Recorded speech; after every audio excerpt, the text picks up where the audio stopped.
juga sebagai wakil dan imam Bapak Ustaz Muhammad Salam MPT juga Bapak Sananto. Kemudian saya berbicara selaku Bapak Wassalamualaikum warahmatullahi wabarakatuh. Assalamualaikum warahmatullahi wabarakatuh. Ya ma'asyiral muslimin wa jumlatal mu'minin rahimahumullah. Ruwiya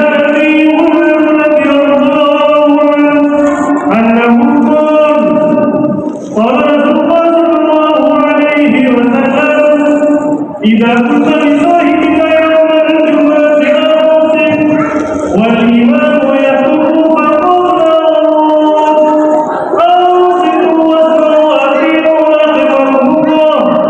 أوصِتوا واسمعوا وأطيعوا رحمكم الله. أوصِتوا واسمعوا وأطيعوا رحمكم الله لعلكم تفلحون. اللهم صل على محمد. اللهم صل على محمد. اللهم صل على سيدنا وشفينا ومولانا محمد. Assalamualaikum warahmatullahi wabarakatuh. Allahu Akbar, Allahu Akbar. Allahu Akbar,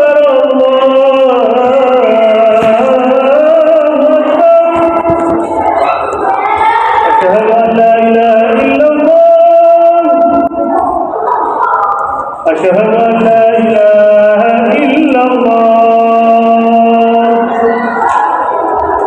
أشهد أن محمدا رسول الله. أشهد أن محمدا رسول الله.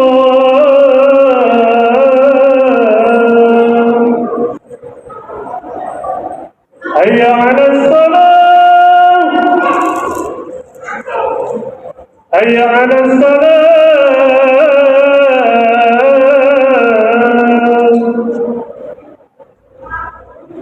حي على الفلاح.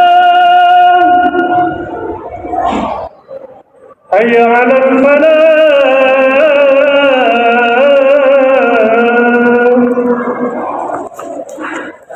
الله أكبر، الله أكبر. لا إله إلا الله.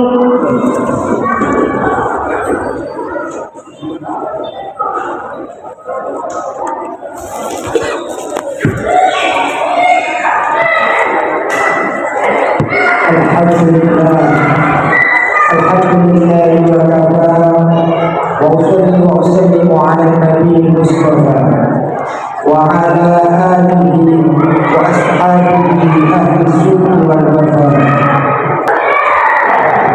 Allahumma salli ala sayyidina Muhammadin wa ala ali sayyidina Muhammadin. Amma ba'du fa ya ikhwani fillah, usikum wa nafsi bittaqwallah. Ittaqullah haqqa tuqatih wa la tamutunna illa wa antum muslimun. Ma'asyiral muslimin, jamaah salat Jumat Masjid Al-Ikhlas rumah BNI yang insyaallah penuh keberkahan dari Allah. Semoga penuh dengan taufik hidayah dari Allah Subhanahu wa taala. Amin ya rabbal alamin. Ma'asyiral muslimin jamaah Jumat rahimakumullah. Marilah pada kesempatan Jumat ini kita senantiasa bersyukur kehadiran Allah Subhanahu wa taala. Bentuk syukurnya yaitu selalu meningkatkan ketakwaan kita kehadiran Allah Subhanahu wa taala. Takwa dalam arti kita selalu mensinergitaskan jiwa kita, hati kita, pikiran kita untuk selalu ingat kepada Allah Subhanahu wa Ta'ala. Dalam bahasa Al-Quran inilah yang disebut zikrullah. Maka bentuk mengingat Allah bisa jadi dilakukan dengan sholat, seperti yang kita laksanakan pada siang hari ini. Masyaallah muslimin rahimahullah. Maka di antara zikir yang paling tepat adalah dengan cara berdoa, selalu mendekatkan diri kepada Allah Subhanahu wa Ta'ala. Mendoakan anak, bapak-bapak sekalian, itu penting. Mendoakan anak-anak kita itu penting. Mendoakan anak-anak orang lain, tetangga kita, anak-anak tetangga kita, itu juga penting. Mengapa demikian?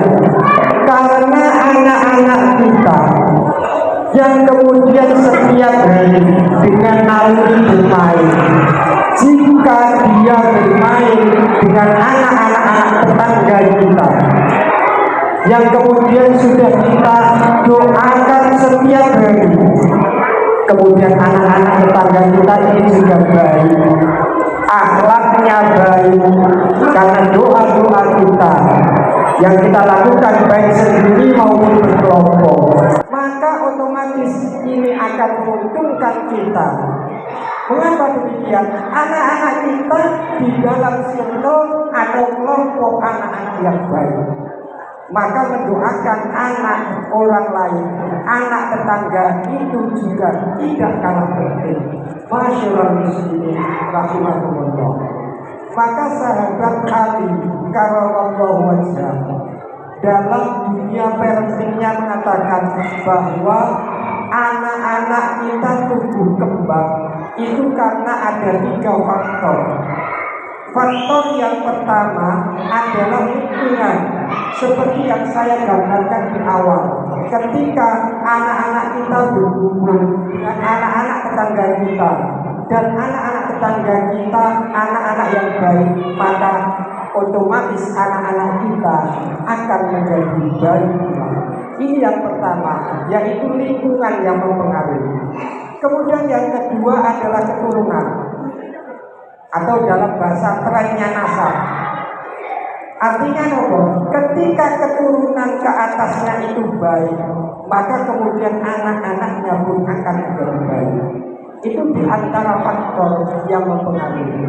Yang ketiga adalah pendidikan, yang juga penting untuk tumbuh kembang anak kita. Lalu di antara 3 pengaruh ini, mana yang paling dominan? Yang paling mempengaruhi kejiwaan anak-anak kita? Menurut banyak ulama, di antaranya Syekh Aizar Guji, pengarang kitab Ta'limul Muta'allim. Ada juga Syekh Fakhrul Razi, seorang mufassir, mengatakan 3 pengaruh ini yang paling dominan adalah keturunan atau nasab. Maka dalam Al-Quran ada satu riwayat kisah atau sejarah masyhur muslimin rahimahullah. Dulu pernah ada seorang raja yang sangat dolim, yang sangat lalim, sangat keji. Namanya adalah Raja Fir'aun. Di masa itu pula kemudian lahir 2 bayi yang memiliki nama yang sama.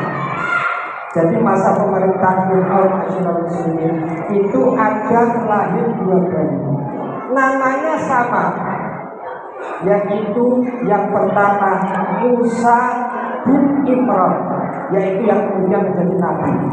Yang kedua sama namanya Musa As-Samiri, maka dalam Al-Quran disebut Musa Samiri. Kedua anak ini lahirnya hampir bersamaan dalam jam yang sama.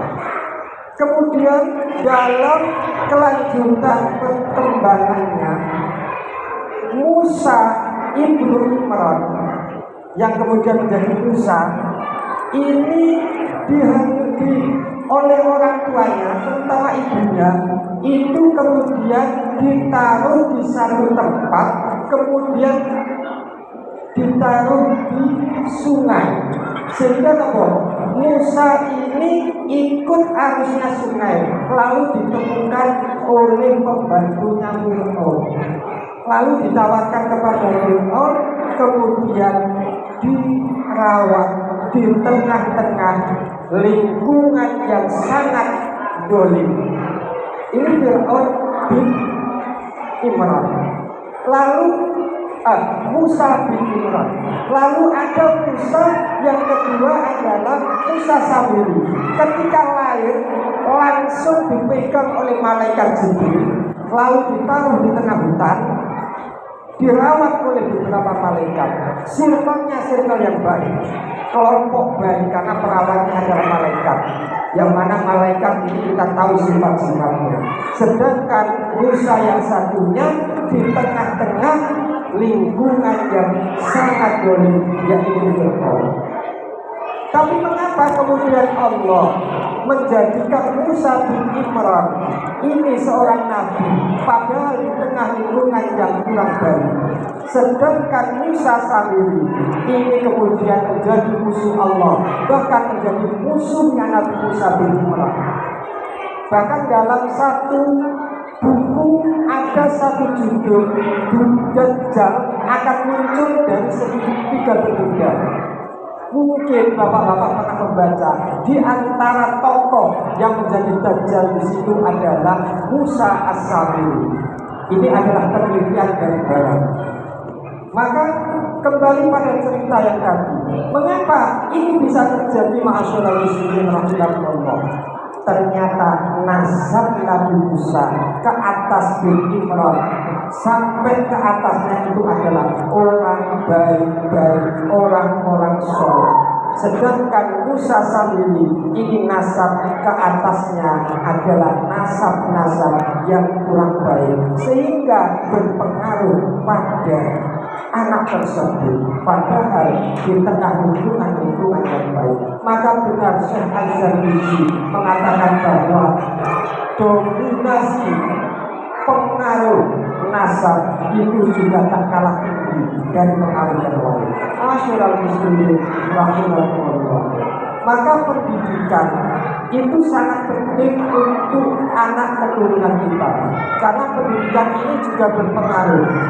Walaupun pengaruhnya jika dibandingkan dengan nasab itu di bawah, tapi itu juga penting. Mengapa demikian?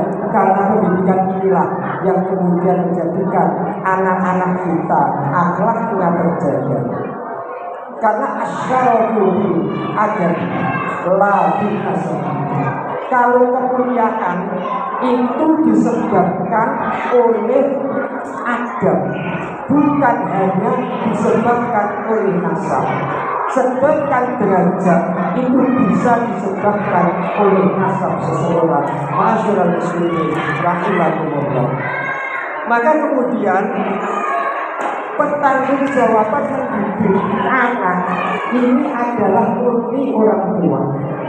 Maka besok ketika hari kiamat yang akan ditanya pertama kali adalah orang tuanya tentang pendidikan anak.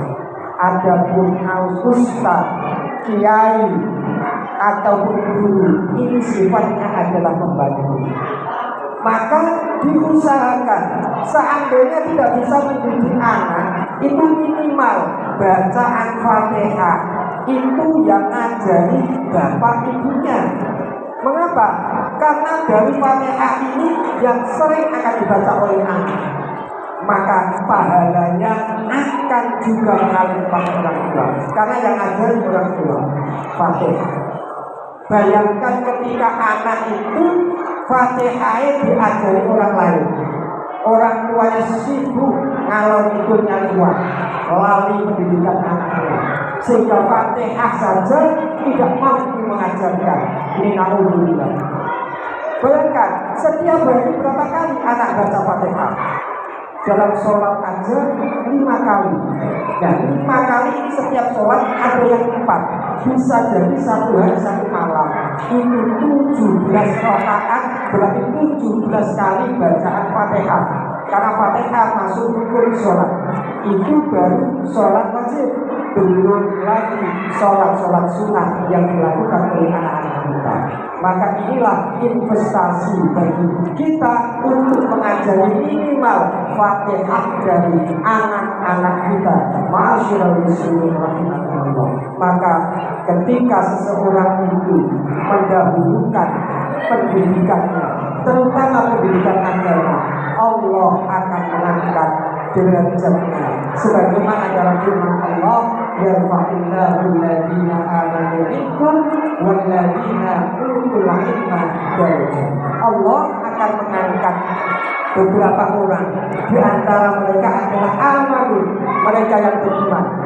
Yang kedua walladziina utul ilma, dan orang-orang yang mereka butuh ilmu. Berapa? Derajat yang sangat tinggi di hadapan Allah Subhanahu wa ta'ala. Masyaallah muslimin rahimakumullah. Inilah esensi nilai-nilai pendidikan. Kita harus sadar bahwa pendidikan anak adalah kewajiban orang tua, bukan kewajiban orang lain. Karena yang melahirkan adalah ibunya, maka orang tua lah yang harus berperan aktif dalam pendidikan anak. Karena ini ma'asyiral muslimin rahimakumullah, kita lihat sekarang banyak sekali terjadi bagaimana pengajar-pengajar anak kita kemudian terjerat hukum, terkena hukum. Ini luar biasa, Masya Allah. Padahal kewajiban sesungguhnya adalah kita sebagai orang tua, bukan orang lain. Maka Masya muslimin, mari kita jaga anak-anak kita, duriah kita carikan waktu terbaik. Kita berusaha mendidik anak kita dengan semampu kita. Semoga anak-anak kita menjadi anak-anak yang soleh-soleha, berilmu yang tinggi, terutama ilmu fikih, ilmu agama. Amin ya rabbal alamin. A'udzubillahi minasyaitonir rajim. Bismillahirrahmanirrahim. Wal 'asri innal insana lafi khusr illa alladziina aamanu wa 'amilus shalihati wa tawassaw bil haqqi wa tawassaw bis sabr. Barakallahu li wa lakum fil Qur'anil 'azim wa nafa'ani wa iyyakum bima fihi minal ayati wa dhikril hakim. Wa taqabbal minni tilawatahu innahu huwal ghafurur rahim. Astagfirullahaladzim wa lakum wa lisairil muslimin. Innahu huwal ghafurur rahim.